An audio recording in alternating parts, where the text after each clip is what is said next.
जी बिल्कुल, मैं इस वक़्त मौजूद हूँ मलकवाल के नवाई गाँव चक रैब में।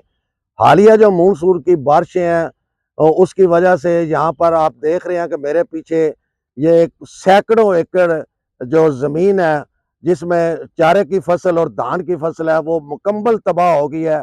यहाँ पर जो इलाका मकीन है, उनका ये कहना है कि यहाँ पर जो निकासी आपका जो नाला था, वहाँ पर बाअसर लोगों ने जो वहाँ पर वो नाला बंद करके अपनी रहायशें बना ली हैं, जिससे हमारे ये घर आप देख रहे हैं, ये तमाम घरों में पानी 3-3, 4-4 फुट दाखिल हो गया है। हमारे आने-जाने के रास्ते तमाम बंद हो गए हैं। हमें गुज़रने में भी मुश्किलात का सामना है कि हमने कई दफ़ा एप्लीकेशनें भी आला काम को दी हैं, लेकिन हमारी सुनवाई नहीं हुई। हर मानसून की कोई भी बारिश हो, तो हमारे घरों में पानी दाखिल हो जाता है। कोई बच्चा बीमार आ जाए तो हम हॉस्पिटल तक भी नहीं ले जा सकते। मेरे साथ इलाका मकीन है, मज़ीद उनसे जानते हैं कि वो क्या कहते हैं। जी।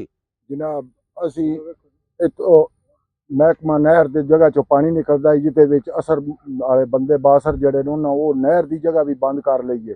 सैफल तक पानी पड़ ही नहीं सकता। जहाँ बारिश होती है साड़ी यही पोजीशन होती है। असी घर जाने तो भी तंग हाँ, हस्पताल जाने तो तंग हाँ, मरीज हो गए भी फसलां भी तबाह हो गई हैं।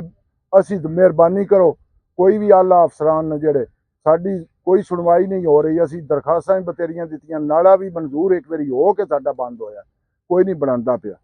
हाँ जी, इनका भी यही कहना है कि वज़ीर आला पंजाब मरियम नवाज और मौजूदा जो हुकाम बाला है, उनको चाहिए कि हमारा ये जो दरीना मसला है, इसको हल किया जाए और ऐसी मानसून की बारिशों में हमारी ये रुकावटें ख़त्म की जाए। जी।